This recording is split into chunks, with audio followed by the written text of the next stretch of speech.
What's up, everybody? Welcome back. This is the Boomio Too Long Didn't Watch podcast. I'm Chris Puckett, joined by Thorin, the esports historian, as always, and we are talking all things Counter-Strike.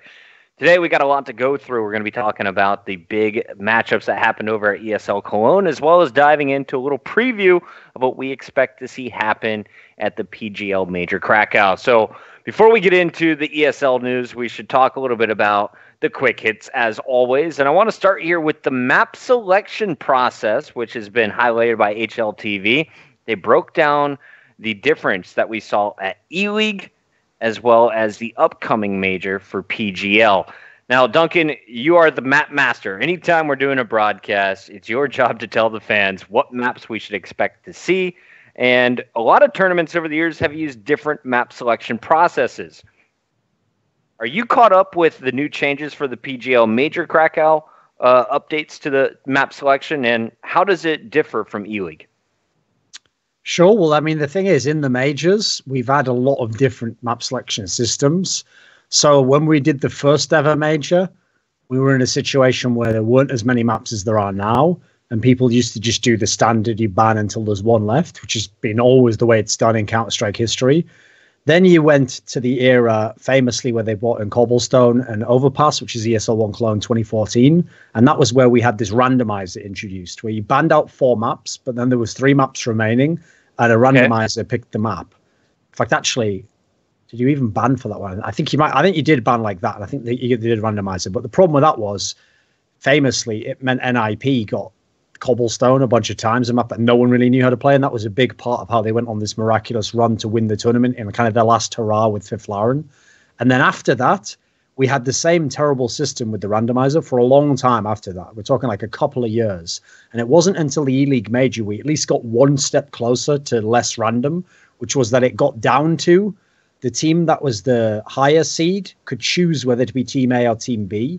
Team A got 2 bans. Let me think. Was it the other way around?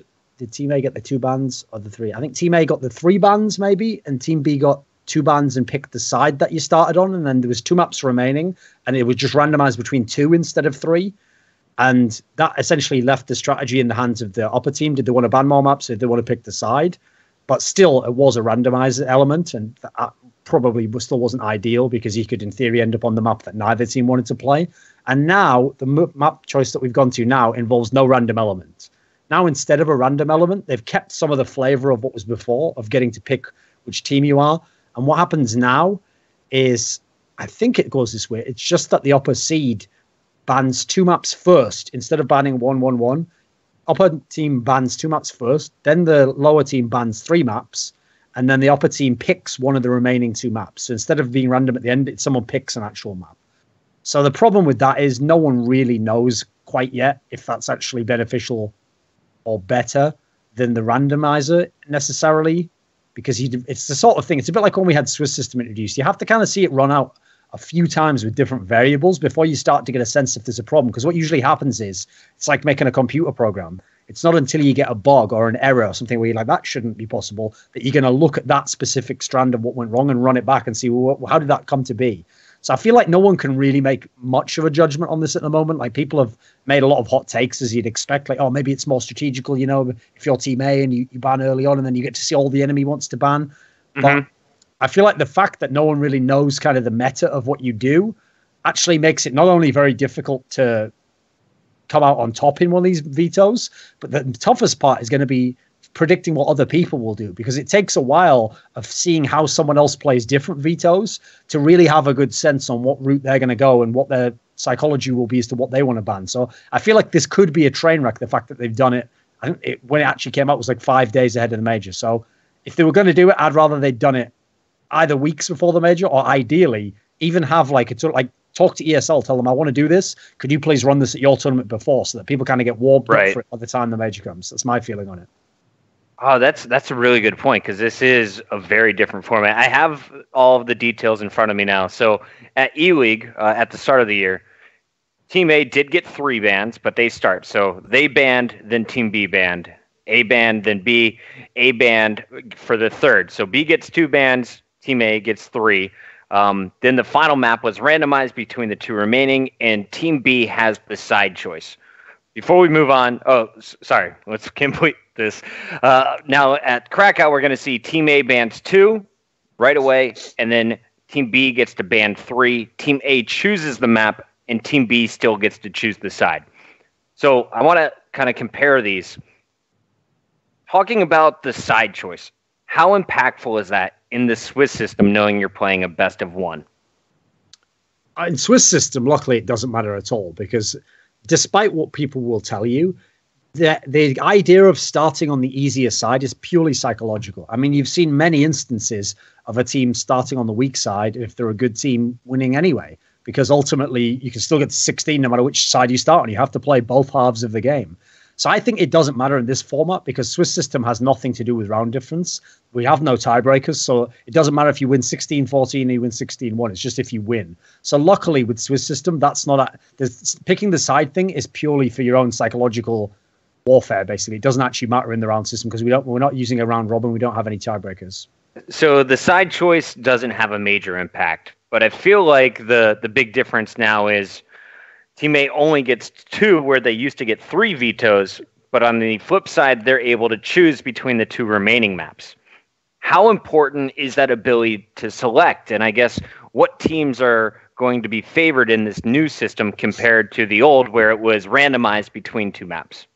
Well, that's the bizarre part about it, isn't it? Because I don't know why they've phrased it that way. Because essentially what they've said is like, if you're Team A, you only get 2 bans. But at the end, you get to pick a map. What, so you mean I essentially just ban a map at the end and then I have the map that's available? That's 3 bans in a way. All you're doing is I just ban at the very end in a sense, Like right. Banning is the same as picking when you have 2 maps left. So really, if you think about it that way, I think that's the real way to frame this. Because what happens essentially is the upper seed always gets to be the last one to ban. So I actually feel like the advantage should go to the upper seed, assuming the upper seed is actually the better team. Like if you are actually the better team, you get you're already going to have done your 2 bans anyway, in a similar order probably in the other system anyway. Like your first one almost certainly you were going to get out the way, and then the second one, okay, maybe the other person might every now and then do you a favor and ban it, but it's not that big a difference. The key to me is that if you're the upper team, you get to see every map that the opponent wants to ban, and then you always get to pick the map. So I think if you are a team that's got a deep map pool, obvious teams immediately off the top of your head would obviously be FaZe and Astralis. This is fantastic for you because you just take out the 2 maps you definitely don't want to play, and then you wait until you see what 2 maps the other team leaves, and you just pick the one that for you think is better. And I think in that sense, it's going to be near impossible to get those 2 teams to bad maps because actually FaZe and Astralis famously essentially only have 2 maps that they don't like. It's actually the same maps for both teams. It's Cobblestone and Cache.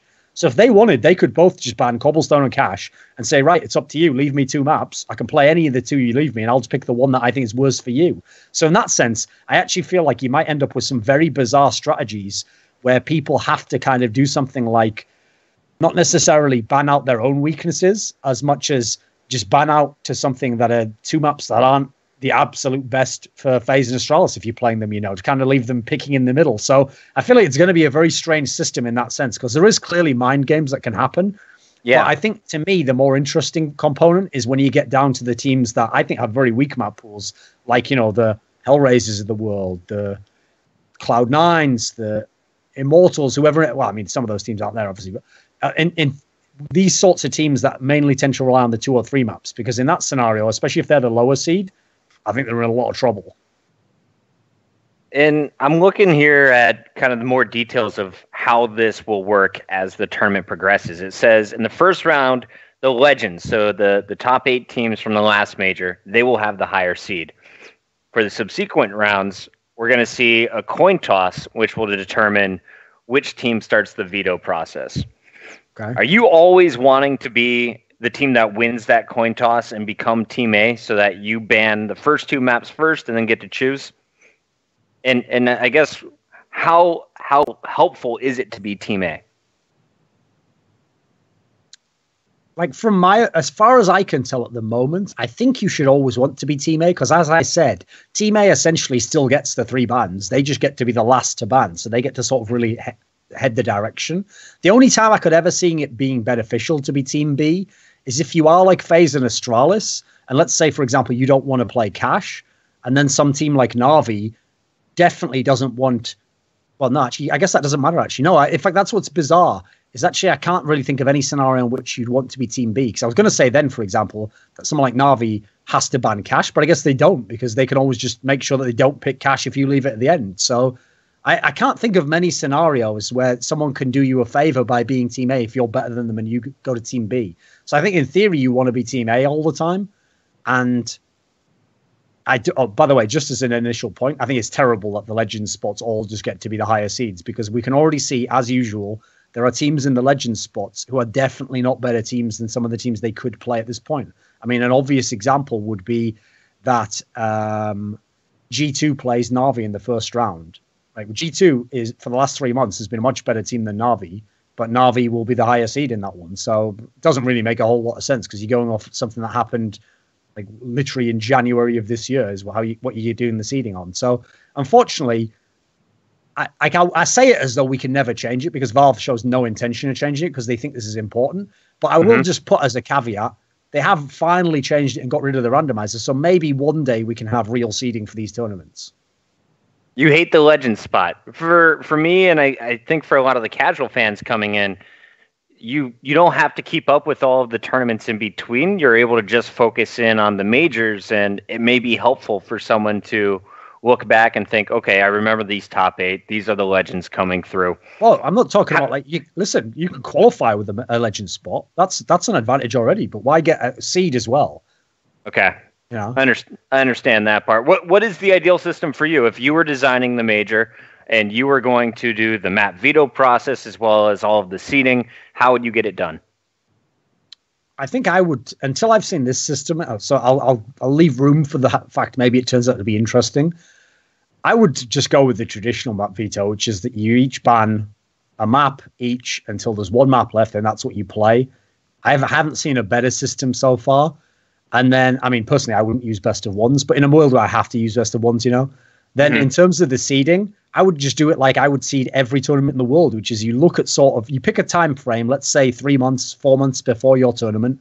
You look at the big tournaments that were played and you try and do kind of a power ranking, right? Who's ranked where based on what the placings they had. And that will always, in my opinion, be better than using the Legend spots, because the Legend spots are too far out and they're from one tournament. There's no game in the world, unless you're talking about even something like supposedly the most consistent sport in the world is tennis, because it's one of the few sports where if you're top 4, in theory, you could place top 4 every time because they use heavy seeding.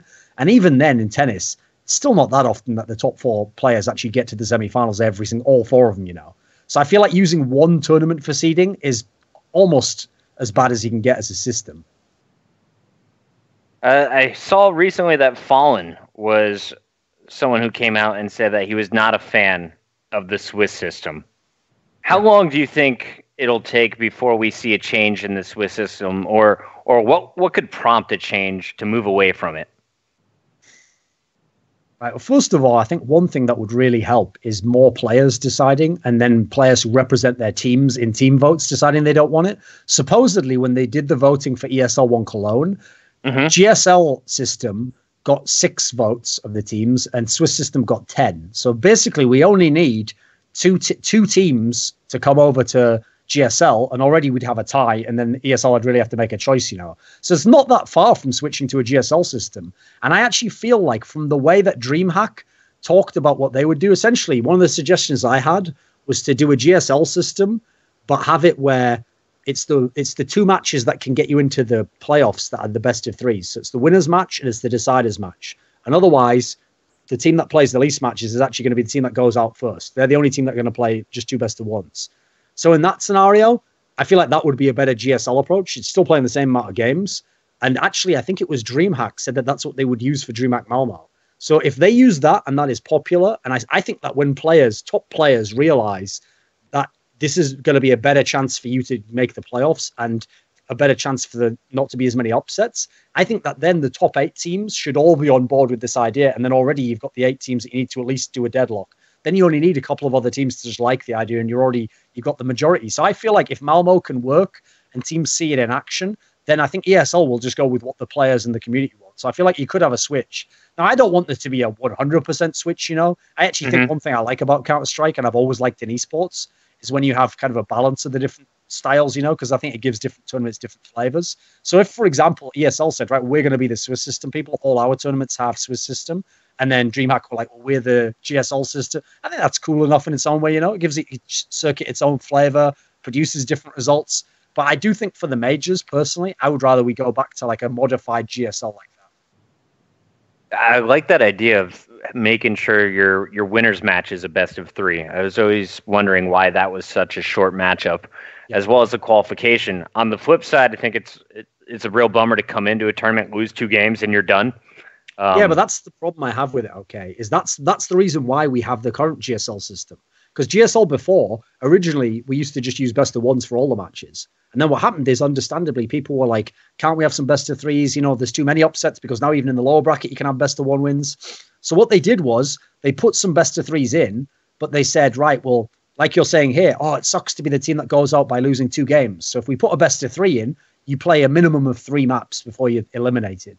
The problem with that is the major really about making the experience for the team that comes last place as cool as possible, if that comes at the expense of a team that gets legend status, like we just said, potentially being an upset team that just won 2 maps, got legend status, and then qualified for the next major, and got a seed at the next major. So I feel like you've rewarded the best of 1s way too much just to make up for the guy who comes last. And I have to say, bearing in mind, only in GSL system, only 4 teams would have the terrible experience and have maybe 2 maps and go out. I don't really care about those teams, to be honest. I'd rather the rest of the tournament was better done by this format favoring the rest of the tournament. Do you feel like adding extra days and doing every single match as a best of 3 is overkill? No, that's what I would prefer. Same as if you do Swiss system. Add a couple more days and do best of 3 Swiss system. Whenever you have best of 3s, have a look throughout the CS world. It's very rare that you see pro players dare go on Twitter and say, I was just lucky that I lost that best of 3. It almost never happens. But in best of 1s, every single upset, the better team's going to be like, that was that was BS. We would have won on another thing.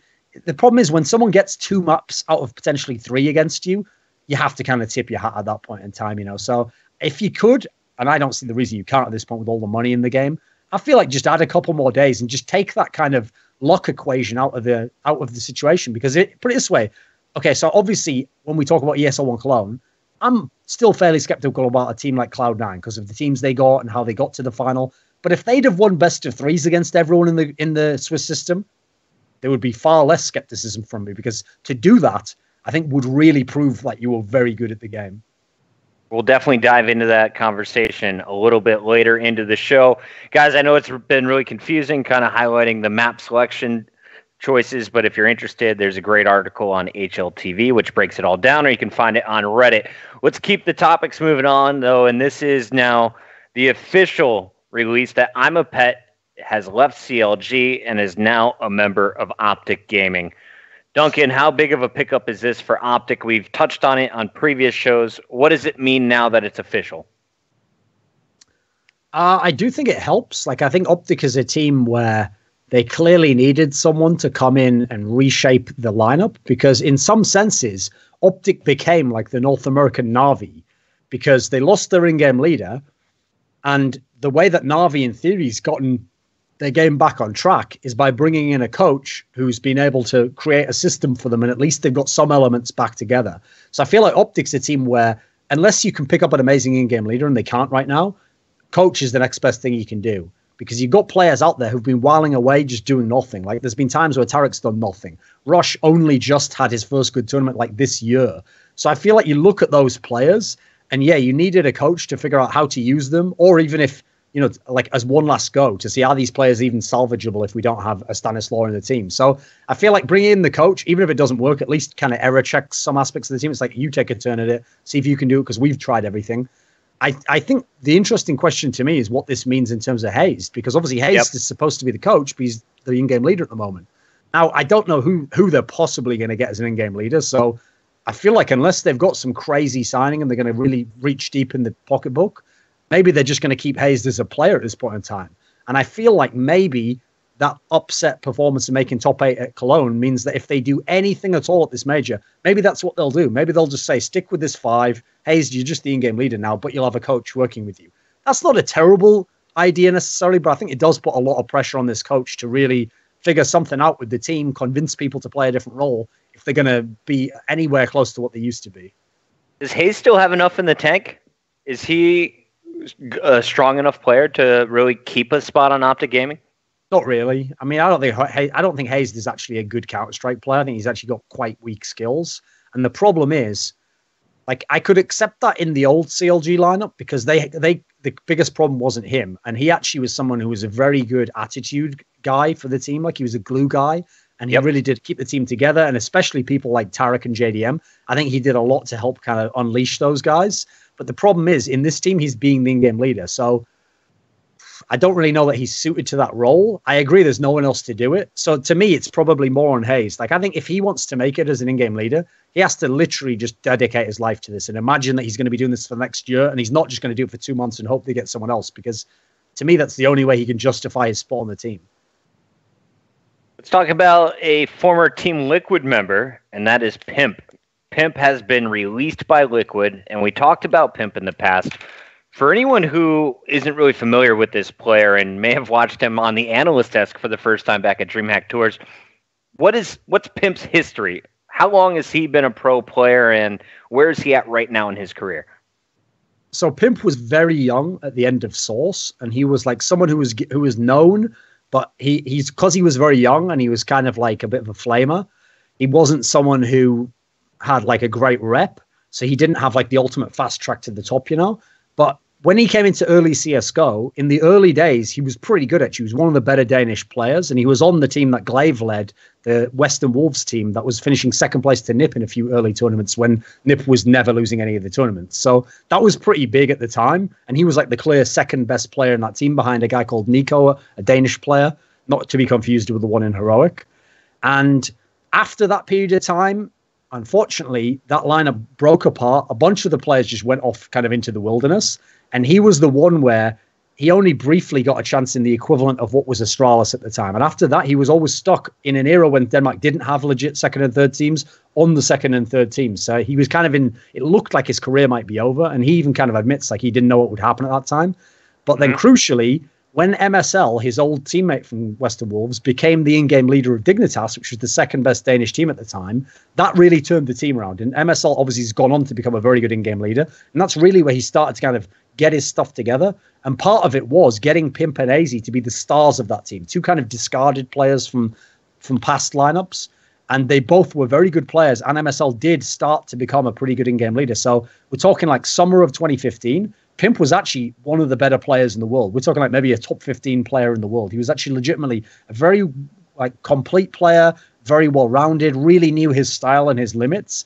The problem is, then they had this move where they had his old teammate from Western Wolves, Nico, with a C, in the team, and he was as the primary AWPer, but he was really bad as an AWPer at that time, and he's always somebody who struggled with motivation issues. So they knew, right, well, we're a good team. We can make top 4, but this guy is a dead weight. So they kicked him, but at the time, MSL had it in his mind that teams in CSGO had to have an AWPer. So what happened was Pimp is someone who could be a hybrid AWPer. He could sometimes AWP on the side when it was the right half or he felt hot. So naively, he decided, right, you need an AWPer and I can AWP, so let me be the AWPer. And he tried to be the primary AWPer, and it basically tanked his career. He was playing terribly. The team was playing badly. And because he still had this reputation as someone with a negative attitude, they were like, right, well, you suck. You're not doing the job well, and your attitude's negative. So once AZ left the team and went to FaZe, they just kicked Pimp outright. And at that point in time, he was just stuck on the outside. He had to go to the third best Danish team, SK Gaming, at that point in time.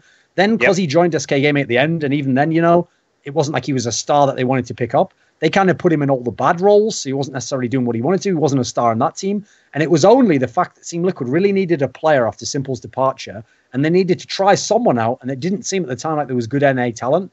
That, I mean, I put in a good word for him. I said, this guy's available. You can get him pretty cheap. That they gave him a shot, and in Team Liquid, he had a little bit of a career revival as kind of more of a support player. So the interesting thing is, at the moment in his career, no one really knows where he is as a player, because he was more of a star player in the early half.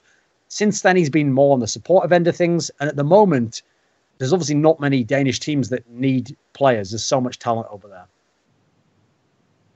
Is there a spot for him in North America still? Or do you think he definitely is going to have to find a home back over in Europe? The big problem I think he would face is that like every player I know of that's been to North America from Europe, all they find is that if you're winning, yeah, you're into it, you're driven, you want to do it. But when you go into that stretch, as every NA team does, where you have 2 or 3 months where nothing happens, you go out in the group stages of tournaments, you have humiliating losses, you have arguments with your teammates. That's the period where you just start looking around and going, everyone else in this team has their family. This is their home country. I'm stuck over here in a country that's not my home country. I haven't seen my family in 4 months or whatever, and I'm losing, and this sucks. So they all inevitably, it's usually 6 months into their time there, just start thinking, is there any way I can get back to Europe? And you've seen this with every player that's been there. You've seen it with Simple. Even Mixwell went through this, and there was a lot of rumors he would leave Optic at the end of last year. I think you'll just see it will continue because it's kind of tough to live in another country for that long amount of time. So my problem with that is I can't see what offer would drag him back over in terms of, like, there's no way Cloud9 is asking him to come back or Team Liquid again. So I don't really see where he'd get the offer. And then on top of that, without a great offer, I don't think he would do it as a person. More updates here. We have 40,000 players being vac banned after the Steam Summer Sale, so less cheaters out there. Also, the hit of the infamous Claire cheat is now removed. So let's talk. Yeah, I'm just reading the TLDW. Let's go into Virtus Pro, though. This was one. Basically, their only win came on the soccer field this week. They had a very rough weekend over in Cologne, and afterwards, Pasha Biceps on Facebook said, if the team survives this, it will be a miracle. How much trouble is VP in right now, Duncan? Everyone talks about their ability to just resurface and become a world-class squad anytime a major tournament comes up. Are they in a really terrible place right now that they haven't been before? Virtus Pro has never been in a slump comparable to this one. Like, when people said they were in a slump before, what they meant was a team that we know has the chance to win world championships isn't going to win the world championship. Like, a slump for them in the old majors meant top 8 every time. It meant quarterfinals minimum. In fact, it's very rare that they ever went out of group stages in big tournaments. That almost never happened. So I don't think people unfortunately realize just how, like, this is a true slump. I made a video in the past when they had their slump in 2016 where I made the point that, like, yeah, it was a slump if you're thinking about them potentially winning the tournament, but they nearly always lost to the champion of the tournament at some point in the playoffs and often had a map or two where it was competitive. So to me, like, a lot of teams would love to have that as their slump, but it was mainly only online form. Now they've got a slump in every area. It's online's been an absolute disaster. LAN has been almost non-existent. They only had that Adrenaline Cyber Cup where they kind of got it back together. So I actually think that you can't apply that pattern of, oh, they've slumped in the past, but they always came back from it, because they never fully went into the abyss in that sense. I mean, remember, people have been saying this before every one of these tournaments. People said it before the Clash for Cash. Oh, don't count Virtus Pro out. Oh, you're not talking about they're going to lose that. What if they just come out and just blast Astralis? Yeah, it didn't happen. They got absolutely smashed on 2 of those maps. So, unfortunately, I feel like this is the one where, just as eventually NIP didn't make a final of a major, and eventually Fnatic wasn't going to win every tournament, you know, eventually all the narratives have to end. And it feels like this is the most obvious time for the VP narrative to end. Who do you think is the first player to go? Right, well, that's the interesting part, because when people see the comment about if they survive this, they might think, wow, that's really drastic. Like, you know, what player would ever say that? But I will say there has been a history of VP players saying that sort of stuff over the years. Like, I know in the past, I think when they had their slump last year, when Pasha was playing pretty badly early last year, he made some sort of comment along the lines of, like, I think literally implied, like, you should buy all the stickers of me now because who knows how long I'll be in the team. Something along those lines. So they've had some comments before where, I know Taz has done it before, where they've said kind of edgy, like, teenage things in their Facebook, like, oh, guys, don't know if I'll be here next week. You're like, oh, are you okay, mate? Is everything all right? Yeah, what do you mean? You know, like, they have done that before. So picking the player who wouldn't make it is very tough, because the problem is the obvious players are obviously Neo and Taz to me, because in theory they're the players where I think both of their levels have really suffered this year, and they're both so old in the team, have played for so long. You would think one of those two, but they also seem like the players who have the most political sway over the team, and probably have, they've obviously got the most legendary names. So probably also, like, I doubt they're going to give up their spots willingly. So I don't know that you can just, like, oust them. I don't think there'll be a hostile takeover. And you've got to add in, those guys have had years where they used to make like €500 salary a month. So I can't see them, no matter what happens, giving up 25,000 euros a month. I don't think that's going to happen personally. Like, I'd go ahead and give it a few more months myself, even if I was struggling in that team. You know, like I'd say, I'd be like that Black Knight out of Monty Python, like, 'tis but to be a flesh wound. I'm fine. Like, you know, I'm not sure I'd give that up. So the problem for me is, logically, it should be one of the other players. So the big problem is this. Can you actually kick out Pasha? Because in theory, he is the guy who I think struggled a bit over the last few months. And he also seems like in terms of morale, he's not doing well. Like, I don't know, because outside of Neo and Taz, he is the biggest name in the team. He has an insane social media following. I don't think in terms of branding, you want to get rid of him. So I think you could argue he is kind of the face of the team, even though Neo and Taz are kind of the spine of this. He's the most well-known. Yeah, so the problem is that doesn't mean he can stay in the team forever, but it means you're going to give him more leeway than you give anyone else. So, like, put it this way, I don't see a world in which they're going to kick Snacks and Bialy. That's the thing. Like, I think Bialy, personally, if I had to say just in terms of play, if you had a player who could replace him, Bialy's the most obvious one to replace, because I feel like his style of play has always been very up and down, and I don't think he always lives up to his potential. So if you had, like, a really skilled player that you knew could get it done in that team, I'd say replace him. But then the other part of the argument that you have to consider with Virtus Pros is not about who they remove, it's about who do they add. Because unfortunately, this is why Counter-Strike can be very weird. They've had a bunch of Polish teams that have made it to majors along with Virtus Pro, that have had the odd upset along with Virtus Pro, but there's actually never been a player who consistently in those teams proved that he was as good as Virtus Pro. They've never had someone who was like the Nico or Oscar, where they play on a lower level team, but they're so amazing. It's like, you've got to give that guy a try. Well, I mean, a great example obviously would be Simple, right? Remember, Na'Vi literally have said privately in the past, we'll never recruit Simple. You know, why would we recruit that guy and take a chance on him? What happened was they eventually started to go down in form. He was on all these other teams blasting away, and eventually he smashed them, and they were like, we've got to give him a try. That's never happened to Virtus Pro. So unfortunately, I have to go ahead and say myself, I don't know who you'd put forward. So that's why in the end, you might go through all these plus minus, who should I do with? And at the end say, let's just give this another try with this lineup. You think Virtus Pro would ever become an international squad? That seems to be just a strategy that has really seen success over the last 2 years. But historically, VP has always been an all-Polish crew, correct?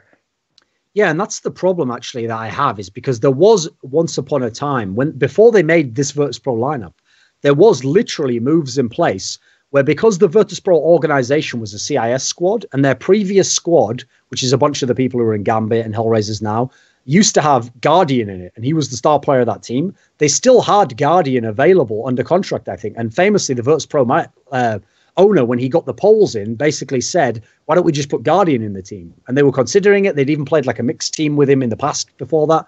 So I think something like that would be a pretty cool move. The problem is, unfortunately, if you saw the videos last year, they were really proud of the fact, in Taz in particular, that he told this owner, like, no, I want to stick with a Polish lineup. Like, you know, trust me, like, this will work out. And it did work out, obviously. So I feel like if he's really married to that story, which a lot of people do get kind of, if they think a story is really cool, they want that to be kind of their fate, their destiny. If they go that route, then I don't think they would change the play. I think they'd have some kind of like Polish pride or whatever. But I have to say, personally, yeah, I would gamble on it, because, as I say, there's no obvious Polish player to pick up, but we know there's amazing players around the world. So if anything, like, if I'm Virtus Pro, what I do is I just go out and I get someone that has some sick firepower, doesn't have to even be able to speak Polish. All of them can speak English, by the way. So have the rest of them speak Polish to each other, but then have someone give basic comms to that guy. Hell, if you look at their problems over the last year and a half, get an AWPer. Just get someone like a Guardian, have him sit on one side of the map and just shoot people in his crosshair. He doesn't need that much comms, you know. So if you could, I think that would be a great move. Unfortunately, history kind of tells us they probably wouldn't even consider it, unfortunately. Is there an AWPer that is in the back of your mind right now that you think would be an ideal pickup to fit this team? I mean, I think Guardian's a pretty good one. Guardian's the guy? He's already played in a team when he first joined Na'Vi where he didn't understand the language, and yet they were only speaking in that language in Russian. So I feel like he already kind of has past experience to show he could do it. Secondly, his form over the last 3 months, he's had a couple of big tournaments, including ESL Cologne. And then thirdly, he has been the guy who year after year in Na'Vi, the rumors have been out there that he wanted to retire, or he didn't like how much people raged in Na'Vi and he wanted to quit and he wanted to go elsewhere. And maybe he would go to Mouse Sports and reunite with some other players, or maybe he'd go and play with Sticko and Hellraisers. You know, the rumors have been out there, and these weren't fabricated rumors. So I feel like if he's someone where he's come to the end of his time in Na'Vi. I think they're not going to do that well at this major. It's not even a team that's his home country, so it's not like he's being disloyal to his home country because he's from Slovakia. They're from CIS region. Right. I feel like this would be the obvious pickup where it's like, okay, let me go and play with a bunch of veterans who aren't going to rage all the time, who want some more firepower. I can be the AWPer even. If anything, it's a match made in heaven. They're all older guys who kind of understand his play, The craziest thing here is Virtus Pro has the longest standing lineup, correct? So if they do eventually make a roster change after the major, who takes over that title? Who else is even close to them of having the same 5-man roster? No one. I mean, the problem is, to even have a shot at that sort of a record, you basically have to be extremely successful because almost every team out there dies in terms of the 5-man lineup, at least one of the players, when they have the really big dip in form. No one survives it. So you look at who's left out there, it's got to be one of the really successful teams, and it's got to be one where they could be consistent enough to not take the hits. So at the moment, I mean, the obvious choice is SK because they're winning everything. 4 of their players have survived this long. Phelps is still very young and could get better. I think they've got a shot at it, but obviously they're not long into that. I mean, they're only 6 months into having him as a player. So that you've still got, the 3.5 years to go on that one.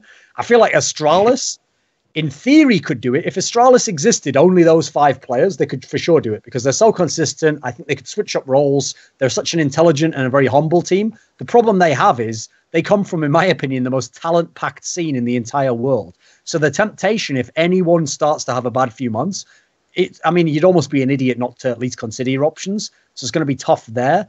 Right. I can't see that. I mean, the Fnatic lineup, in theory, if you ignore the break that they had, they could reach 4 years total playing time. But I don't think that's going to happen in that case. They already look like they've only got a few months left in them. I don't think there's anyone else who's even on the table, really. I mean, look at the other squads out there. I actually like the fact that there's not a lot of loyalty left in Counter-Strike in that sense. And then you throw in the fact that we're talking about a VP now. People are willing to try the international approach. The fact that FaZe may yet go on to win the major and be the first multinational team to do it, I think that has really opened the door for people to start looking. And when you're in a position like a VP and you go, right, there's no one in my country good enough, but I've got to get a new player.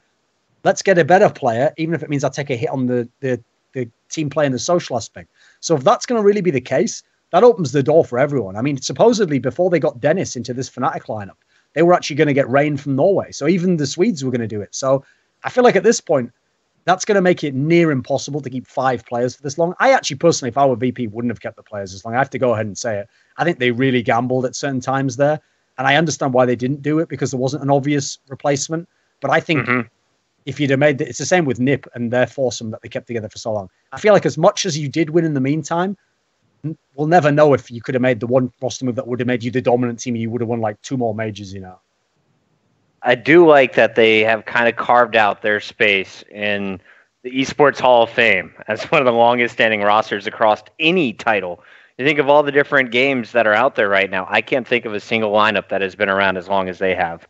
Let's go into ESL Cologne. No more dancing around it. Starting at the bottom here, as always, we'll work our way through the Swiss system into the playoffs. First of all, of the teams that had 1 win or less, who was most disappointing? We already covered Virtus Pro. The other teams are Tyloo, Space Soldiers, and Immortals and Heroic, who both got their single win over VP. I think I've got to go ahead and say Immortals because all those other teams I expected were not going to get out of the Swiss system. Even Virtus Pro, I didn't really think they were going to get out. I think they're in a terrible slump right now. But I actually legitimately thought Immortals had a shot in this Swiss system to maybe be playing in the playoffs. And then you look at the maps that they got as well. They managed to get literally their favorite maps. They got Cobblestone, which is in theory their best map, twice. Then they got Train, which has been a pretty decent map in the last few months for them. I feel like this should have been a really good chance to. I'll admit they played a very hard lineup when you look at who they ended up playing. That's tough.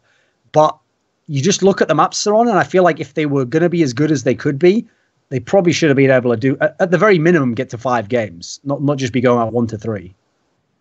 Let's talk about the teams that were on the bubble and fell just short. Of course, you need 3 wins to make it out of the Swiss system. Fnatic, North, and Mal Sports all finished with just 2 wins, 3 losses. Fnatic's losses to Mouse, FaZe, and SK, while they won over Space Soldiers and Heroic. North, they lost to Optic Gaming, SK, and FaZe. Pretty tough draw there with wins over Tyloo and Heroic.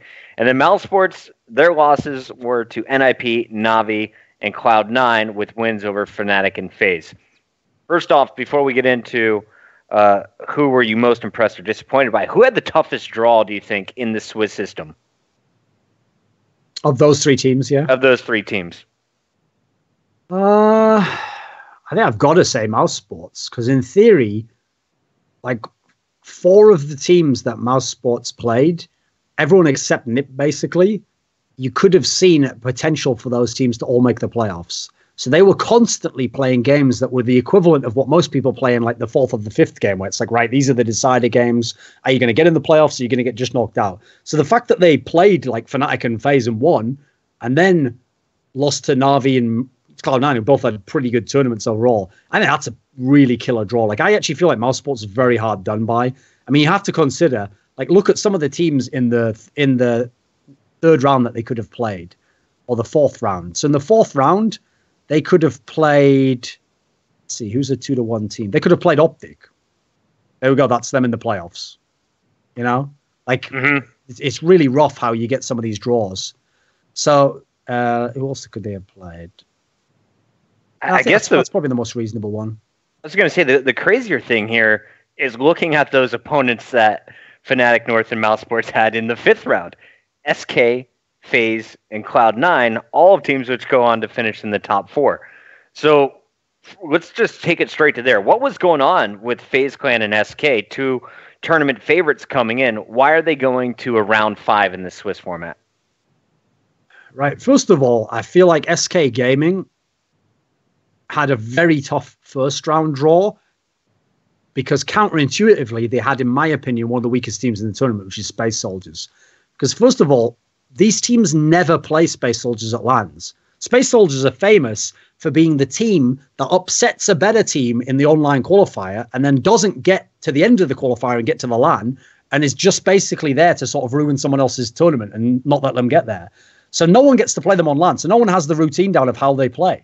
So actually, in theory, they have a huge informational advantage over any top team they play. Like if I'm SK Gaming, I can't be putting in, I can put in some time on Space Soldiers, but first of all I'm doing is theoretical work at that point in time. I don't actually necessarily have played them online. I've played them online a bit. So in theory, they can do a lot differently. Secondly, SK is in a really tough spot where they were so good on Nuke Cash for the last 2 months that everyone's telling them, me included, you got to make this like your pick team, pick ban, because your pick map rather, because it's a map that so many teams out there don't play. But the problem is what we're learning about Cash is because it's the skill map. I don't think anyone's godlike on Cash. Everyone who's really good on the map can lose on it as well. And that's why it's the skill map. That used to be what famously Dust 2 was like. The worst map to be the best team in the world on was Dust 2, because even the greatest Dust 2 teams of all time hovered at like a 70% win rate. Whereas if you were the best team on like Inferno, you could have like an 85% win rate. So you can see already that's a perfect map to get upset on. Then add in it's a team you don't really know. Right, well, that's a loss already at the beginning of the tournament. So I think beyond that, I can make a lot of cases that like it's fair the way the tournament went and the losses make a lot of sense and who they lost to. But yeah, that first one started them off on bad footing. And then who was the other team? FaZe, yeah? Yeah, FaZe Clan. So they win against Heroic, but then they lose to Mousesports in the 2nd round. They also lost to Optic Gaming, featuring Hayes in the 4th round. Yeah, so the interesting thing about the FaZe run is that losing Nuke to Mousesports, while I do think that FaZe is decent on Nuke, they have lost it a bunch of times to different teams. They've lost it to like G2, they've lost it to Astralis. That's a map that can be a little bit wonky for them at times. And Mousesports obviously actually a pretty good team, I think. I think they're one of the biggest rising teams out there. Then you go and look at who else they played. It's really the Optic loss that's the shocker here. Like you look at the other wins, they're all solid. Yeah, I think the Optic one, I don't know. I wouldn't even know what to expect from Optic. I have no clue how they made it to the top 8 of this tournament. Like I don't think they even know. This looked like a team that was absolutely like dead men walking. We're just waiting for a chance to get a new player, change our coach, all the rest of it. Like the idea that they've managed to win this map, I mean, upsets happen. I mean, it's shocking that it would happen on Train, though. That's the thing I'll say, because a lot of people had FaZe Clan pegged as the best Train team in the game.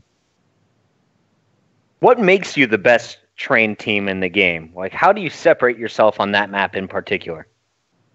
Right. Well, the interesting thing is when the rework of the map came in I think it was around the spring of 2015, the best teams on it initially were teams that dominated the T side. It was like Natus Vincere, it was Virtus Pro.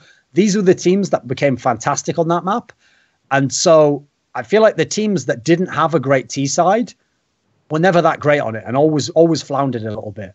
Now, in the modern era, ever since SK Gaming's run in 2016, it's actually been more about being really good on the CT side of that map. You go and look at when SK Gaming had that 17-game win streak on it. They did it by winning CT sides and dominantly. So I think it's about having, first of all, a really good default setup.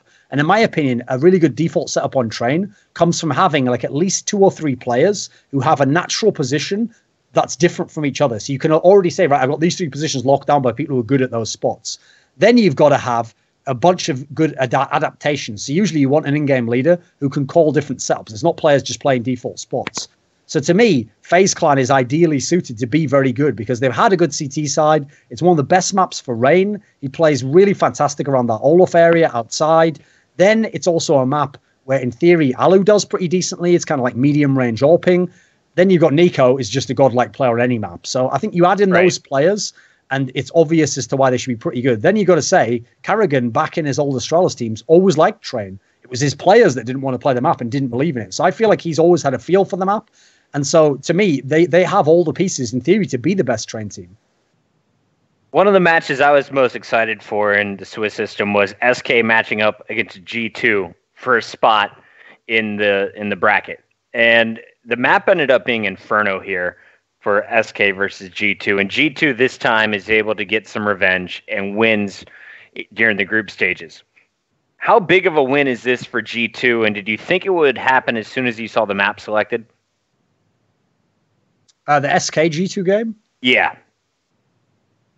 This is pretty big because the key thing is, at the moment, this is what's so exciting about Counter-Strike. And this is one of the reasons why, when all these roster moves happened after the major, me and all the other experts I know were declaring this, like, right, this is going to be the era of the monster teams. Because not only on paper are these all great roster moves, but now with all this talent out there, it's going to mean that you can't just have one team win every tournament. And yeah, initially it looked like, no, that's not going to happen. Actually, look, Astralis is winning them all and they're making top 4 in the finals of everything. It's basically just Astralis or whoever beats them can win. But we've seen now the titles are getting shared out. And so finally, we've got a dominant team again. So after Astralis floundered a bit, SK is now the dominant team. They've won 5 of their last 6 tournaments.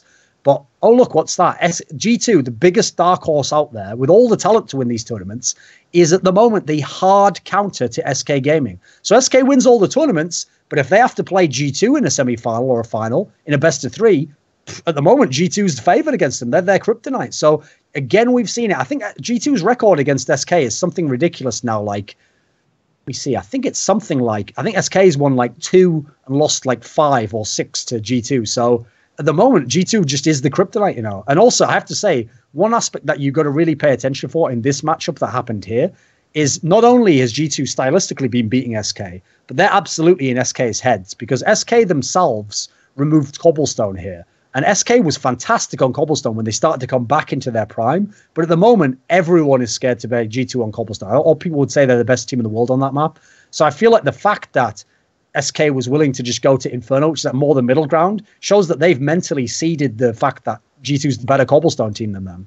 Is it Kenny S with the op on Cobblestone, or what is it that makes you afraid to play them?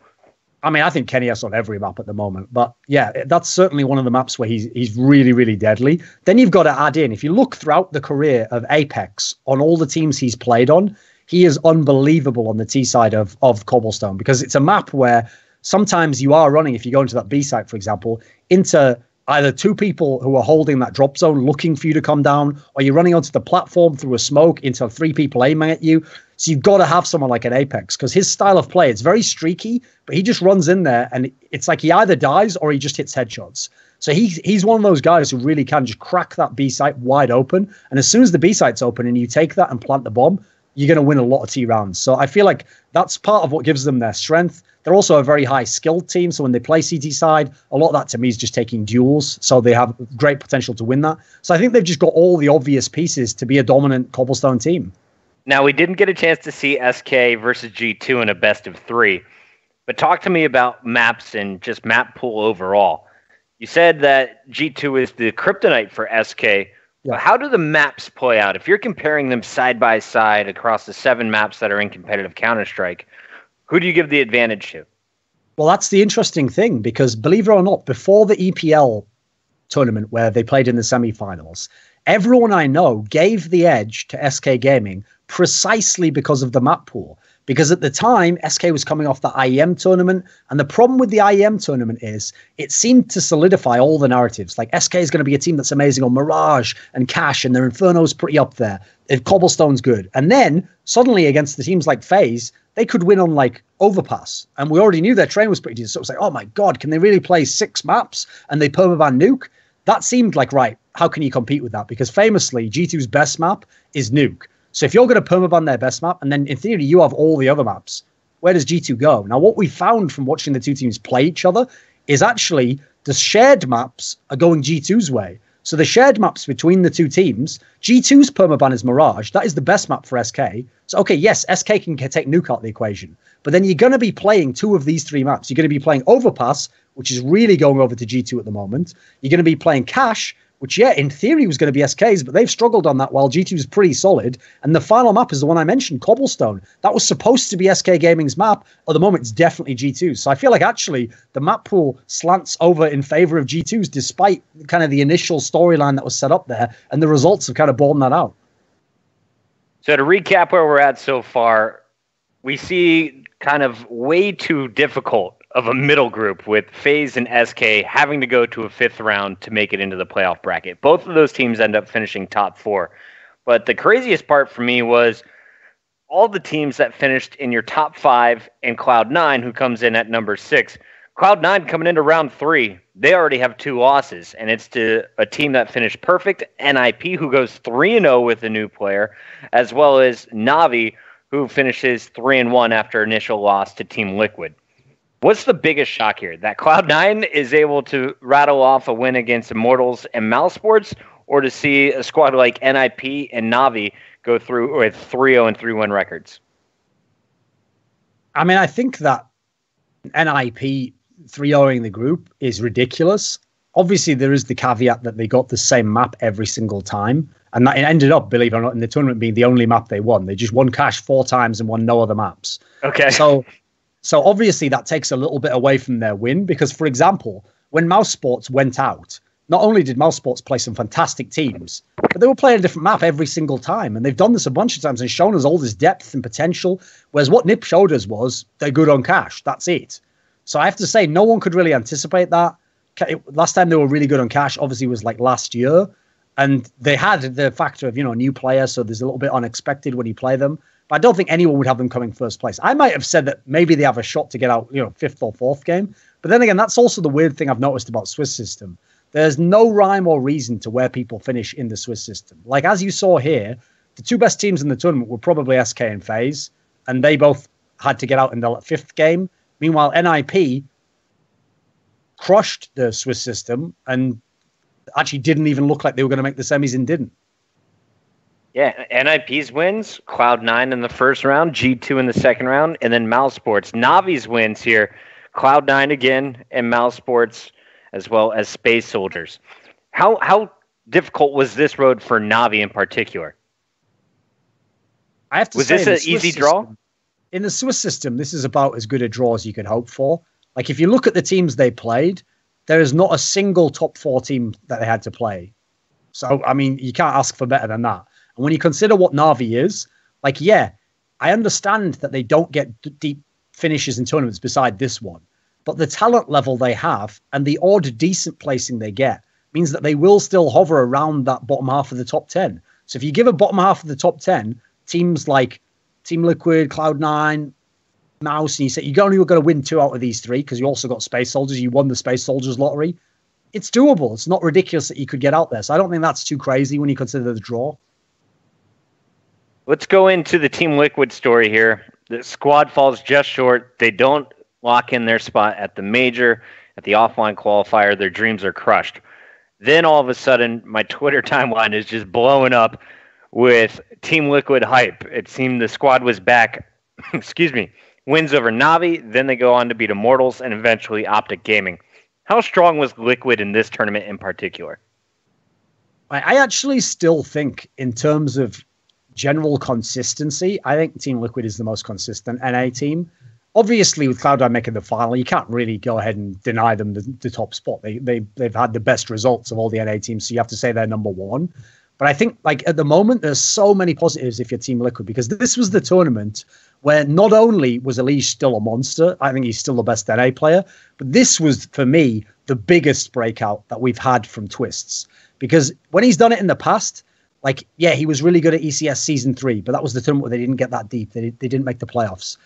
Yeah, he wrecked it at the main qualifier, but that's tier 2 teams. This was where he's playing in the top 8 of a major tournament and he's racking up mad numbers. So you had the two of them going off at the same time, and I think you saw kind of what they were capable in terms of firepower. Their problem is just simply that they played the best team in the world in the first round. So you can't really expect anything beyond that. Like, if anything, they probably got the harshest first round draw. Oh, they played FaZe, actually. Sorry, it wasn't SK they played. But still an extremely good team. Yeah, so I feel like they really got screwed by that draw. Like, bear in mind, okay, so they won the group. They could have gotten, let me see, they could have had Cloud9. There we go. They could have drawn Cloud9 the first round, where at least would be a very competitive matchup, you know. So I feel like we don't really still know from this one what the actual upper limit is for Team Liquid. They've been pretty consistent overall. Their problem is, in all these tournaments, they run into FaZe, Astralis. You know, there's not a lot you can do against these teams.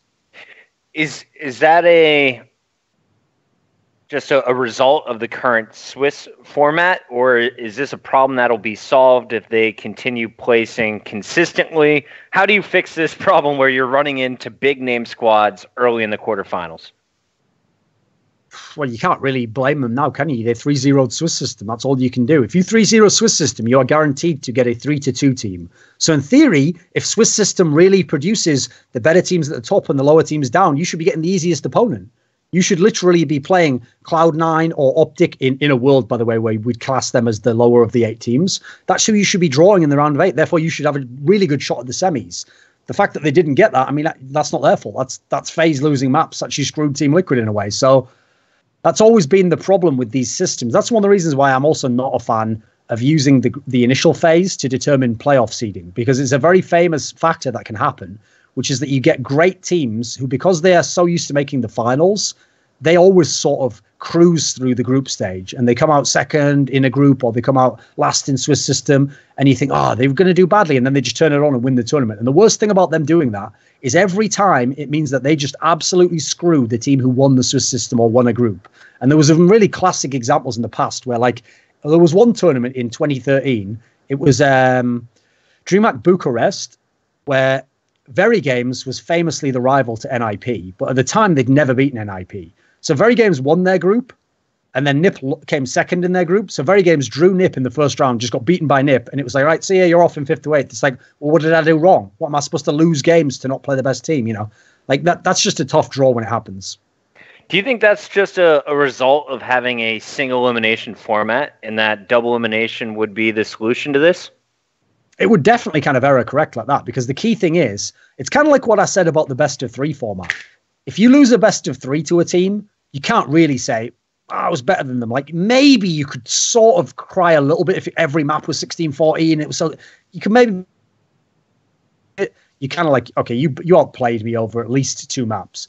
Now, in the same sense, if you get a bad first round draw and you go, oh, it was just the draw that cost me. Well, if there's a lower bracket, you're going to play different teams. So if you then go out immediately when you drop down or you don't make it to the final, can't really complain at that point in time. You know, like you lost in a fashion where no one's really going to be complaining, I don't think. Like, I've noticed from Dota, where they famously used a lot of double elim, you don't really hear those complaints. There's not a lot of people who are like, oh, through the 2 best of 3s like that. No one's going to buy that line of action, you know.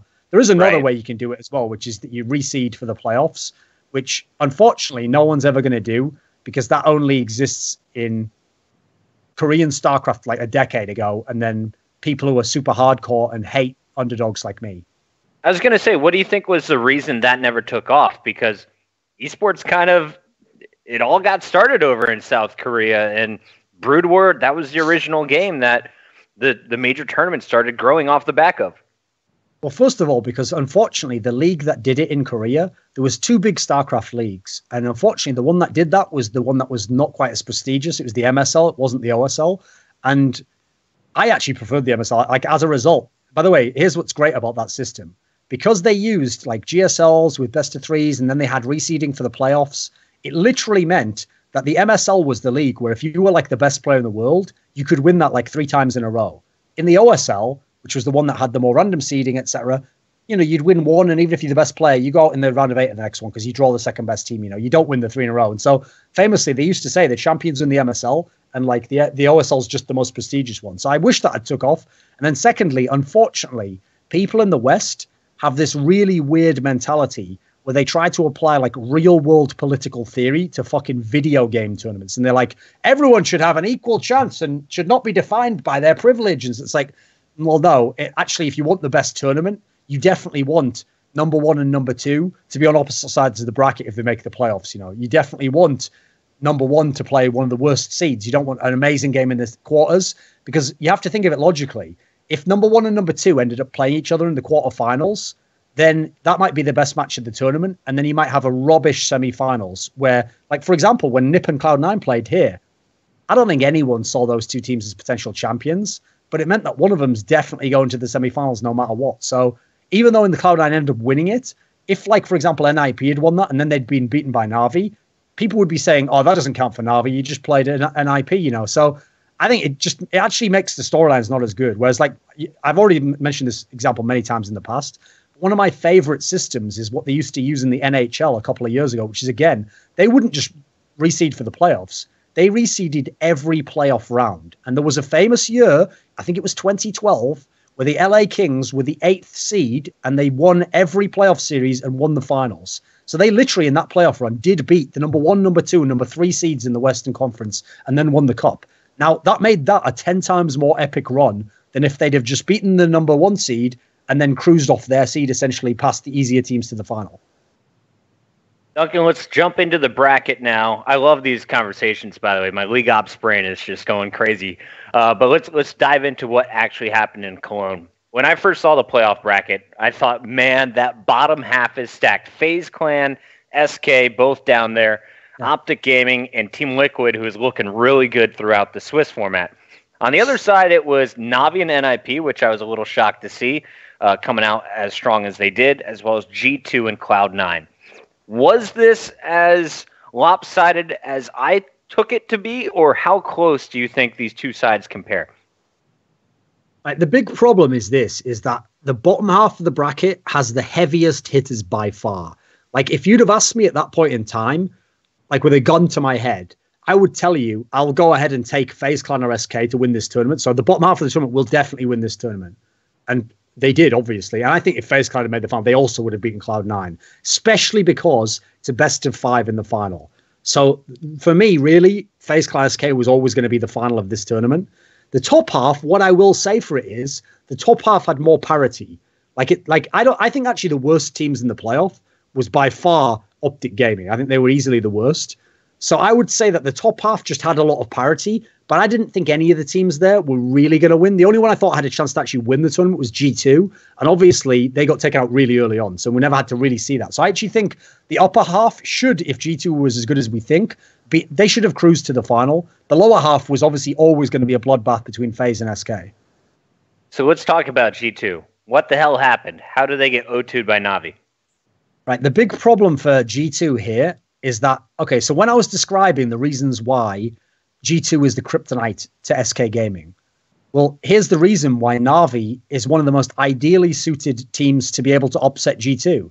Is that, first of all, because G2 plays a free-flowing, style where you don't have tons of set tactics. You kind of do a little bit of what you want and you see what's working, you stick with that.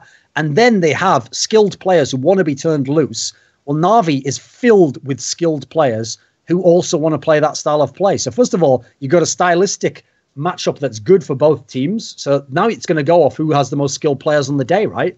So in this series, Kenny S is a god. He's one of the best players in the world. But Simple, delivered one of those simple series that he is capable of, which is where this is why I always call him, I always stress the fact that Simple is a prodigy, because this isn't like just hard work. This isn't like a guy who had the right teammates. This guy literally with any teammates and almost at any time can just have a game like this where he's just the best player in the world. So that was just unreal what he did, and he really did match and go beyond Kenny S. Then think about how crazy this is. If you're G2, this is the perfect map draw for you. You've got Nuke, which Na'Vi has been terrible at their entire careers. That's your best map, and Kenny's amazing on that map. Then you've got Overpass, which has sneakily become one of your best maps, and you're even beating up the SKs of the world on that map. Meanwhile, Na'Vi, yeah, that's a good map for them, but you should be hanging right in there. And yes, this was a very close series. Yes, there was great fragging throughout all the maps. So essentially, the problem with this was G2 wanting to be like sluggers, getting good maps for them, but then going in against guys who also just want to get in the pocket and slug, and then they just got knocked out. Do you think the map choice was a problem at all? No, I think this is perfect for them. They couldn't have almost gotten a better map veto here. These are the two best maps for them. No one would think that Na'Vi's going to win Nuke. I still don't think Na'Vi is a good Nuke team, even after seeing them win this game. I just think that, like, this is, if anything, I'm shocked that Na'Vi has done so badly, even in this era without a proper in-game leader. Because with this level of talent, it's a bit like I always say about Optic. You would think they'd almost trip over and have more games that are good occasionally. So it's the fact that they consistently underwhelm is what's so crazy about that team. So eventually, you're surely not going to have like 10 tournaments where no one goes ham. So finally, they've had the tournament where Guardian and Simple go ham at the same time again. And like Star Series, that makes them a team with a real puncher's chance to win. Let's look at the other match in this same half of the bracket, NIP versus Cloud9. And before we talk about the games that happened between them in particular, I want you to kind of just give me your impression on this new NIP. They brought in Rez. They got rid of Freiburg. How strong did the new team look? So my big concern for them is that beyond Rez, like Rez was decent, but for me, the big change in this team was in the original stars, Get Right and Forest. Because Get Right, especially once he got to the playoffs, had a really strong performance. And Forest, for the whole tournament, had a really good kind of comeback. Admittedly, they only played 6 maps. It's not like they played a mass amount. So It's easier to get the best stats if you play 6 and the other guy plays 12. But he had really strong performance. And like I say, Get Right was there as well. So that's always been the core of NIP. And if there's one thing NIP knows, it's if Get Right and Forest are going, what's the way to win? They know how that style works because it's the oldest playbook in CSGO. Now, beyond that, I think Draken and Rez are both good additions. I think they're both doing pretty well here. I think Exist, I still think he's a bit lackluster. I don't know what he's adding that much as an in-game leader. And then I think also they had this cash pick that for whatever reason, I don't know if they had it up their pocket and they knew that it would work every time. But first of all, they were able to get it against everyone. And then secondly, they were able to win out on it. So I feel like if Forest's going to go super ham and have like the best stats in the tournament, and you're going to get the map that you can win every time, that's a decent kind of blueprint to go far in the tournament. So I'm as bizarre as it sounds, I'm a little bit underwhelmed that they didn't really give Cloud9 a run for their money. They make it to the quarters, but they lose on everything but cash. They lost Train 16-10 and Cobble 16-6. What is NIP's strength right now, if anything? Other than cash, clearly. I mean, having Forrest be one of the best players in the world will help. That hasn't been the case for... Like, here's the thing. I don't feel like it's going to last because he did this last year. He'd have like a tournament where he was insane. Obviously, IAM Oakland was a good example. And he'd go completely off and they won the tournament. But it never carried tournament to tournament. Whereas you see, for all that you hear all this nonsense people talk about, like, oh, the game's just too skilled now. The parity means that, no one can really dominate. Then you go and you look at like Nico and Cold Zero, and these guys just do it every single day of their lives, like they don't have a bad game. The problem is NIP doesn't have that guy. So I feel like they've got stronger in terms of firepower by getting Rez. I feel like obviously they're gradually starting to figure out their map pool. The big problem for them still is the kind of problem that I see for the Navis and the Norths and the VPs of the world. The scene is just too good at the top end. Like you've got those 3 teams that they're all going to beat you. If you play FaZe, if you play SK, if you play Astralis, I'll take all those teams to beat these middle teams.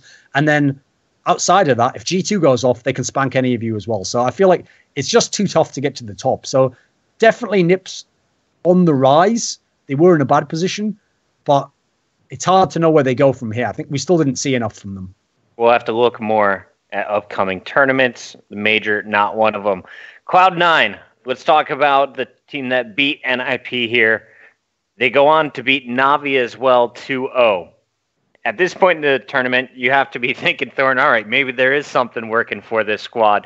What impressed you about this team? Because last week when we talked, you weren't very high on the squad, and you were a little bit nervous about how they could perform in Cologne. Well, first and foremost, one of the things that really helped them is that actually Skadoodle was fairly consistent throughout the tournament. I'll point out that if you go and look at the kills he gets each round, he's not doing any monster fragging. But the key for me is he was really consistent throughout the tournament. Like, he did his job as an AWPer. Not the best AWPer, but he did a very stable job as an AWPer. So that gave them like baseline of stability that goes along with, we know the firepower of Automatic, we know the playmaking of Stuart UK. There's 3 players out of your team already set up. Then you've got to add in that. It's funny, Shroud also had a similar performance in as much as, but not in terms of consistency. He was very inconsistent, and if you look at his stats, they weren't that crazy actually, but he hit at all the right times. Anytime it was a big series, he would have a round or like 2 or 3 rounds in a row where he just got the key kills. So even though in the end, the stats didn't show you on the stat sheet he did anything good, you just didn't see those rounds from Shroud. Like, Shroud was an extremely passive player 6 months ago and never used to have like breakout impact rounds. So if he can have impact, he doesn't have to put numbers on the board necessarily. Finally, I will say, like, when you consider that they just eked their way out of the Swiss system and not in particularly impressive fashion, and then they got much easier bracket draws than you could ever imagine. Like, getting NIP in the first round, again, NIP brand new team, the idea that they could be a first place team in Swiss system's pretty crazy. Then you've got to add in, in what universe are you getting Navi in the semi-final of a big tournament? Navi's not a team that's making it that far. So I feel like G2 did Navi, Cloud9 a massive favor by losing that series. Like, I think if it had been G2 Cloud9, that would have been a real tough match for them to win. So fair play to them. You can only beat who's put before you. But I also feel like the run wasn't, like, up until the final, I don't think they faced that many great teams. Let's go down to the other half of the bracket before we talk about the best of 5 grand final. FaZe Clan, rough start to the Swiss system. They lock in a win in round 5, and then they go up against the number 1 team from Swiss, which was the undefeated Team Liquid. What happened in this matchup? How were they able to beat Team Liquid after everything seemed to be going very well for them at the start of the tournament? I feel like when I watch all these NA teams, it's the same story every time, which is that whenever it's going all right for the NA teams, they seem to be the team who lack confidence. Like, they get a bit scared, and as soon as they get scared, their move is always the same. It's like to play more default and to play safe. And the problem with playing safe is you play predictably. So you know where you want to go because that's the obvious place to go and that's the safe place to go. Well, if you do that, teams like FaZe love that because FaZe's style, this like slow mixture of individual play and a basic strat, is fantastic against that style. That's the reason why FaZe was able to beat Cloud9 on Mirage at ECS. You give guys like Rain, like Kiyashima, like Nico a chance to outplay you in one-on-ones and go where they know you're going to be and take a duel and flash themselves in. That's going to be a real... You're in for a really bad afternoon if you let that happen. To me, these NA teams, when they play the likes of a FaZe and an SK, they aren't proactive enough in general. Like, I'll give Cloud9 some credit when they were in the final. They at least did some of that. They tried to kind of make the game a bit more varied. They tried to do some crazy stuff. But when I've seen Team Liquid and then Cloud9 at ECS before they learned that lesson, they did all right. And then every time it was the big rounds, they just did, like I said, they just fell back to a default style. And that is exactly the way you don't want to play against FaZe, in my opinion. FaZe ends up 2-0ing Liquid. It was pretty one-sided affairs. If you look at the round count, 16-9 on Overpass, 16-5 on Train. But the other matchup here in the bottom half of the bracket starts off with Optic Gaming taking Mirage over SK. You just saw SK struggle throughout the Swiss format. Now they're losing Mirage against Optic Gaming. Were you ever worried for the squad? I mean, maybe it says a lot about what I think about Optic Gaming, but actually, I didn't in any way think they were going to win that series, even after watching the first map. Like, first of all, they just won on CT side of Mirage, which, by the way, winning CT side of Mirage against SK is no joke. That is really tough to do. But winning CT side of that big and then winning the game feels like you never really had to play a full game of Mirage. Like, at that point in time, like, to me, the Mirage games that test how good you are the ones where it's like 8-7, 8-7 halves. And it's like, man, this is going to be real tough to grind out. It's so close all the time. When you get a massive CT economy going like that, it's not easy because SK is still a fantastic team, but you've got the best possible chance to win. And then, as you saw on the other maps, SK is just way too good a team. Like, they were always going to win these other two maps, in my opinion.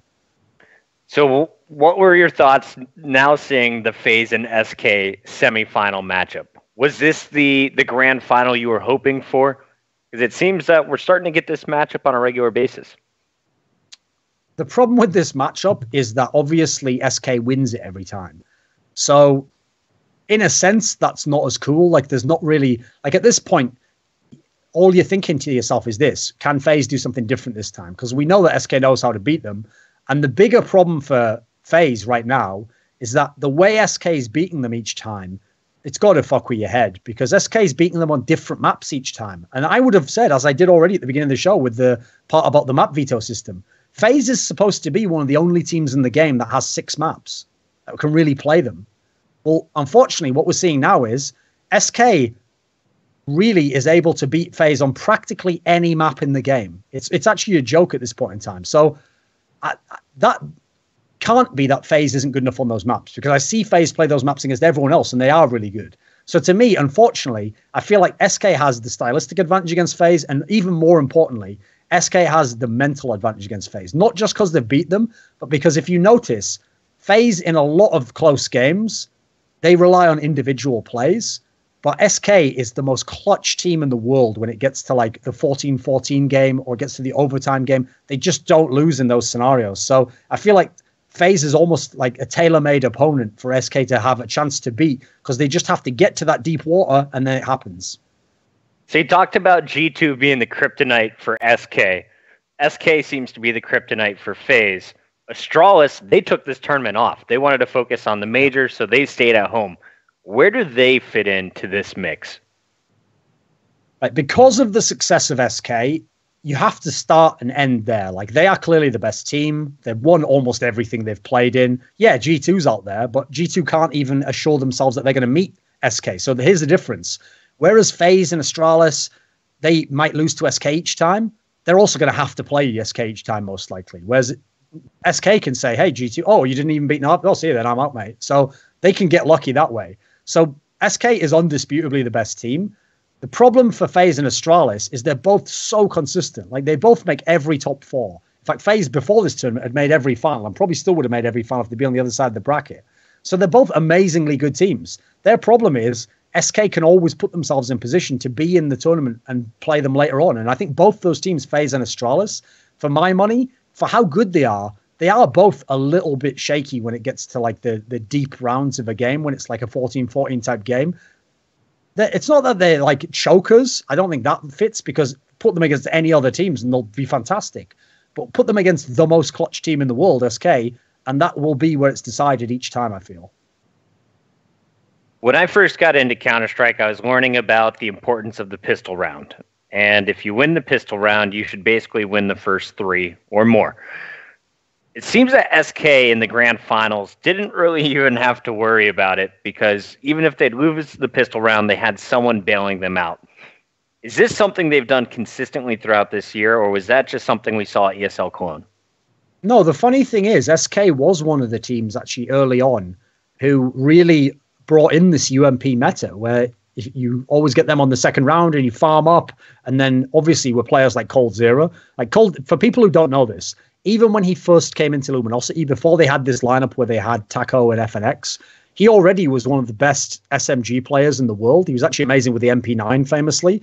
So he's a fantastic player because of the fact that he's like, he can take on multiple opponents at once. He's got pretty good trigger discipline. He's got a good spray. He's actually basically a player where that's a dream weapon for him, the UMP.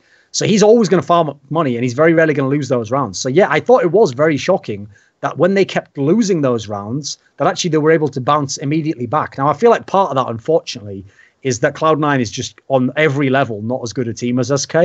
So I don't know that they would, like, here's the thing that would be interesting. I'd love to see SK get echoed back by a FaZe or by an Astralis and see how they would respond to that.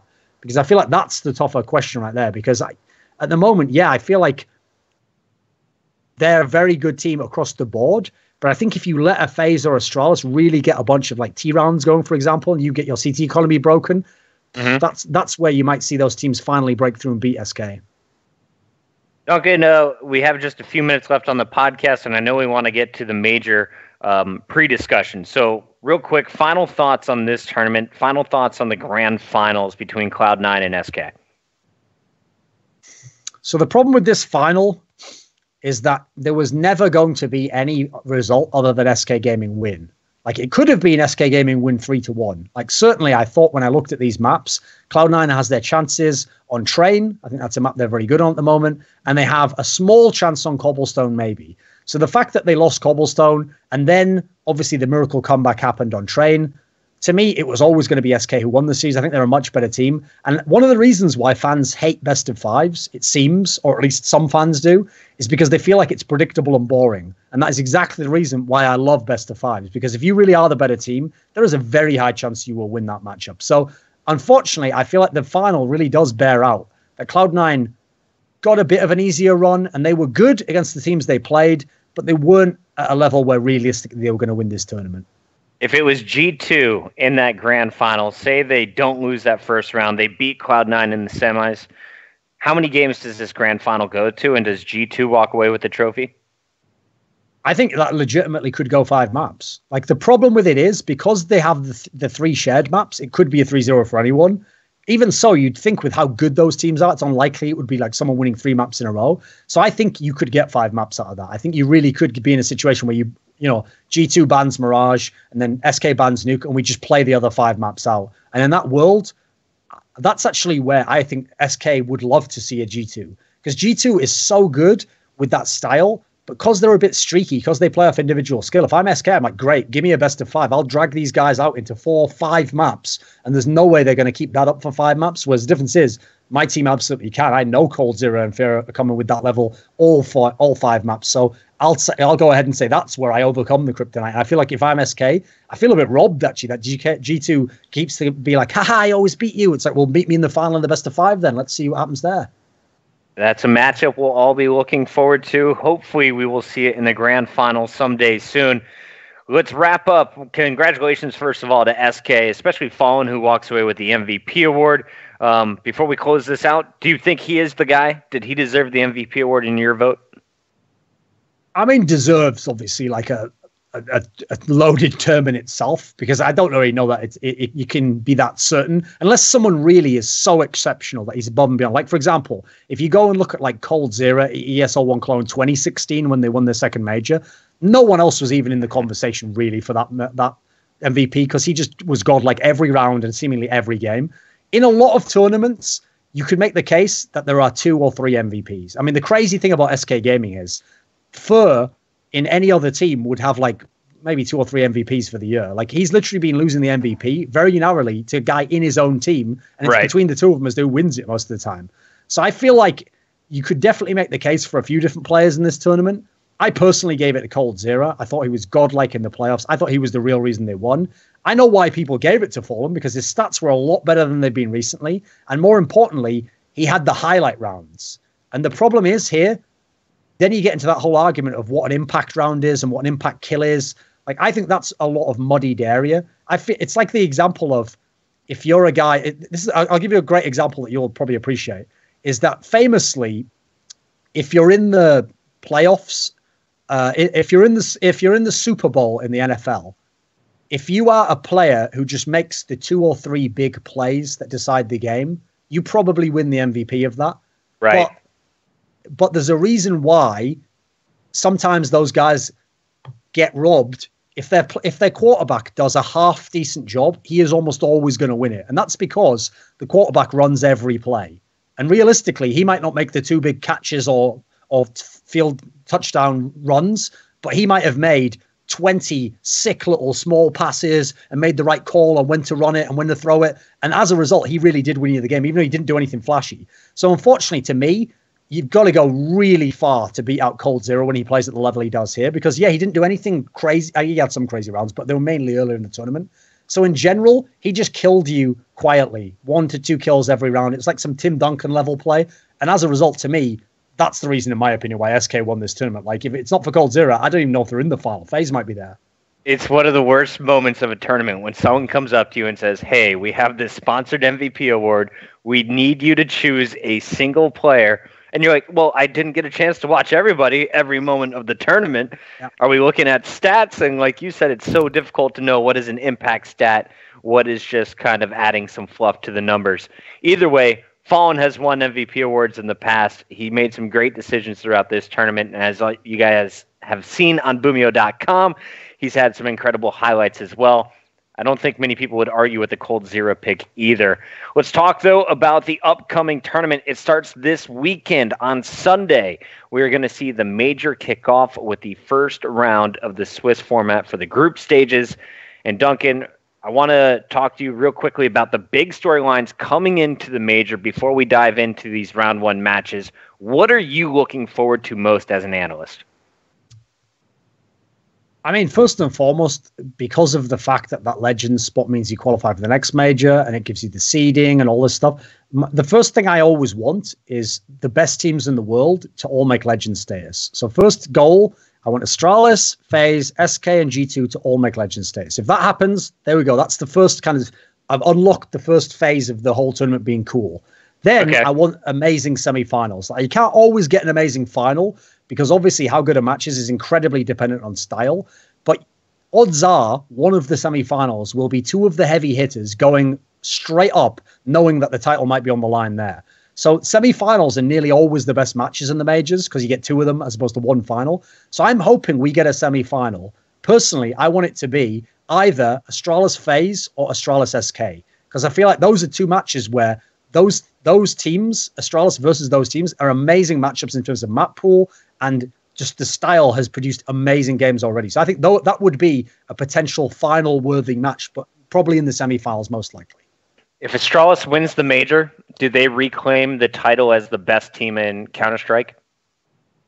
No, I don't think that would be reasonable because of the fact that SK has won so much recently, and while they have continued to finish top 4, I think skipping ESL 1 Cologne, that's one thing that screwed them, because it means now that they can't do that. Like they aren't in position in terms of results to do that. But I do think them winning the major would absolutely reignite that whole discussion of, like, is this a trio of Astralis, FaZe, SK, as opposed to, is this the SK era 2.0? Understood. All right, let's jump into it as we close out the show. These are your predictions or thoughts coming into each of the first round matches. We have Gambit, who had a pretty solid start to the year, going up against Mouse Sports, who fell to some of the biggest names to not make it in to the quarterfinals at Cologne. I'm picking who wins, yeah? Yes, sir. Okay.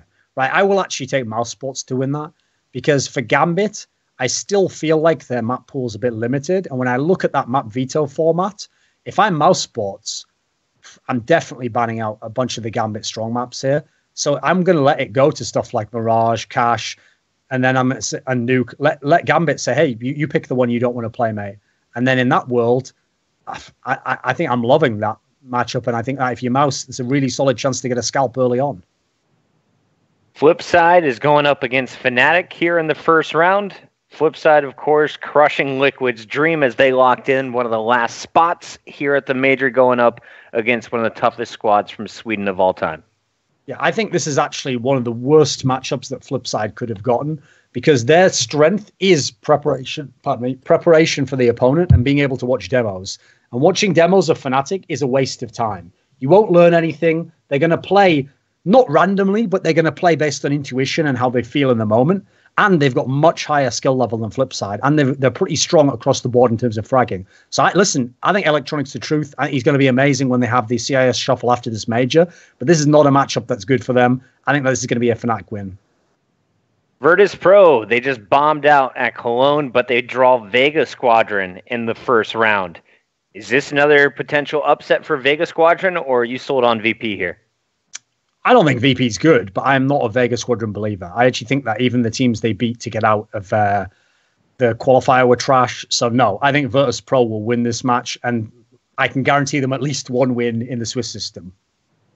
SK struggled early on in the Swiss system at Cologne, and they're going up against Penta, one of the strong squads that surprised people at the major qualifier. Does Penta have a chance of pulling off an upset in round one? They do have a chance. Like the main thing about this matchup for me is that I feel like SK has actually been, as you've seen in the Swiss system here, as you saw in that day 2 they had at EPL, they've been kind of slow starters in the era with Phelps. So the bizarre thing is, I do think they're vulnerable to get upset, but you've obviously got to play well enough to upset them. The big problem I see for Penta here is I think if SK Gaming plays it smart with the veto, they can get it to maps that aren't going to be that great for Penta. Like, I feel like if it goes to Cobble, if it goes to Inferno, yeah, I think SK should win. But I feel like Penta, I know Sonny's good, they've got a decent level of fragging. I think they can at least give them a little bit of a sweat, but I'll take SK to win that. FaZe Clan, you said they're a team that's in the big three. They're going up against Gobby's big squad, who, is a team that's been on the rise for the last 2 months, a team that you highlighted coming into the major qualifier. What map can Big win on, or how do they beat FaZe in this first round? Right, if they can get it to overpass, I thought they had some really interesting overpass tactics, and they had a really good read on most of the teams they played. And obviously, FaZe Clan are very good on that map, but they've had some losses. Obviously, recently they lost to SK on it. What else could they win on? I think they could win on cash, but in general, they haven't really shown as much of a tendency to want to play that. The big problem I have for the big team overall is that I think FaZe is just way too talented for them. Like, Big really relies heavily, not just on Tabson has to be godlike, but then beyond that, God B's actually been the one who's been fragging heavily, and that's just not something that he's done in his CSGO career. FaZe have so many weapons, and it's so many different roles. They don't just do it with fragging. Like, Kiyoshimura doesn't do it just with fragging. He does it with, like, really shrewd 1vx situations. Alu just gets those boring mid-range AWP kills every round. Even Carrigan, when he's playing against a team like Big, could drop 25. I feel like FaZe is just a clear team. They've got the better map pool, and I think they've just got too much skill for Big to handle. North has disappointed recently, and they're going up against Cloud9, who a lot of people are saying weren't that tested on their way to a second-place finish in Cologne. Who are you leaning towards here in the first round? I actually think this is one of the matchups which is 100% decided by what map it ends up being. Like, I actually don't think that... Like, I think if you put them on certain maps, each teams can win this one. So I actually think North is going to win it. But I'll say that with the caveat that MSL has routinely shown himself in tournaments to be willing to play a map that is strong for the opponent if it's strong for his team. So if he does that, and he is willing to go out there and play something like Cobblestone, Mirage, then absolutely they can lose this series. But I think the fact that North's permaban has always been Train, which is probably Cloud9's second best map at the moment, I think if North vetoes correctly and they veto Train and they veto Mirage, I actually think that North can win this series, win this map rather. Going North in round one. All right, Navi versus G2. We just saw what happened last week in Cologne. What happens this time in the first round? Yeah, so the difference is this time around, I don't think you're going to have Simple going God mode like that. Whereas actually Kenny S does what he did in Cologne routinely. It happens again and again. I think G2, especially once you get outside of the top three teams, has a pretty nice map pool. They're really nice deep in the middle there. They're also permaban Mirage, which is Navi's, well, one of their better maps. So I feel like actually this is an ideal setup for a team like G2. And even though they're going to be the lower seed, I actually still think the veto is going to get them onto a map they like. It's going to be like an overpass, or maybe it's going to be a cobblestone, and I think they're going to win this one. Immortals let us down in the Swiss system at ESL Cologne, but they're going up against Astralis in round one. I have a feeling this is kind of like the big FaZe matchup where Immortals is going to be the heavy underdog. What maps can Immortals beat Astralis on? Right. The thing is, Immortals is not going to get to play Cobblestone, which has always been traditionally one of their best maps, because Astralis permabans that, and I don't think they'll risk it here. Then you've got to consider that I don't think Immortals can play something like Nuke against them. Immortals has been okay on cash, but then again, they tend to fall apart on that map as well. So really, they're not suited to beat Astralis. Like, I do think they added firepower in K&J, but Astralis actually is a team that's pretty good at dealing with firepower. Like, they can deal with a FaZe and really go head-to-head with them. They can deal with SK's insane trio and go head-to-head them. So I feel like actually the grinding style of Astralis means that the map is going to be right there in their wheelhouse. They're going to have the advantage on whatever map it is. It might be Overpass. It might be Mirage. I think that Astralis will win this matchup. Going with Astralis. All right, Thorin. I don't know if we will have time for a show next week because you will be at the major working the entire event. I definitely will not be. Still, no, not going to be there? Not going to be working? I don't think I'm going to turn up to that one, mate. Yeah. Going to give that one a pass. Oh, my bad. All right. Give me the prediction. Grand Finals. How's it going to work? See, here's the thing. I actually do think the two best teams at the moment are SK and FaZe. But the fact that the SK FaZe matchup is so one-sided means that I have to say, for the sake of an amazing final, I would like it to be Astralis and SK play in the final. To me, that's the dream matchup. And then what you have is SK probably should win that matchup. So then you have the passing of the torch. The last major champion loses to this major champion. SK does it in a new era. Astralis still show that they're world-class. We probably get an amazing final since they're both such fantastic teams and have a great shared map pool. I think that would be the best possible map playoff scenario you could have, especially because in a world where Astralis could win it, that would mean they'd be beating the best team in the world. And I think they still didn't get 100% of the land jitters out of their system from that last major. A lot of people know they were a bit shaky against VP at the end. So if Astralis is going to win it over SK, then let's see them actually do it against another team that's super clutch, that always comes in the big moments. And I think the storyline for either team in a victory there is the kind of epic story you want for CS history. I'm looking forward to this one. I have a feeling it's going to be a good tournament. I don't know how you beat Cologne's crowd, though. That was one of the coolest photos I've ever seen, was the photos from Championship Sunday this past weekend. Duncan, you're not working it. I'm not working it. That means we're probably doing a show. Looking forward to that one. Until then, who is the player to watch? Give us one person to think about here as we're waiting until Sunday to kick off. Who is your guy of the tournament to look out for? Like the potential MVP?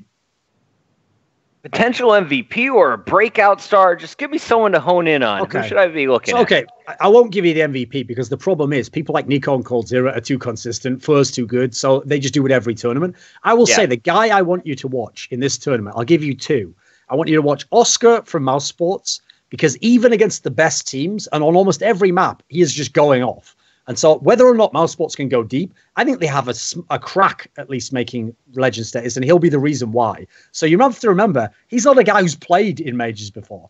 No, he hasn't played in a single major as far as I know, actually. And so if he made Legend status, that would be legendary in its own right for what he'd have had to have done. Then the second guy that I'm going to give you to watch is going to be Sonny from Penta, because I think they are a really outside shot to make any kind of big run. I think they can have the chance to get like one upset over a team. They could probably play a team or two to like a 16-12, 16-13. Has to be the right map for them. But every level I've seen this guy play at, he continues to show not just skill, but like a pretty controlled style. And I really love to watch it. I love to watch people who know kind of the boundaries of what they can and can't do and just stay right in there and say, right, this is where I'm going to play the game from. Now, very few people can do it like Cold Zero and just dominate the whole game from doing that. But that means that Sonny's someone who has a chance to be good against all these teams. So obviously no one expects much of Penta, but he's going to be the reason why they have a chance. So those are my two kind of like underdog guys where at least at majors it would be a breakout. I love it. Sonny from Penta and Oscar from Mouse Sports. Those are Thorin's players to watch, and you can watch them starting this Sunday.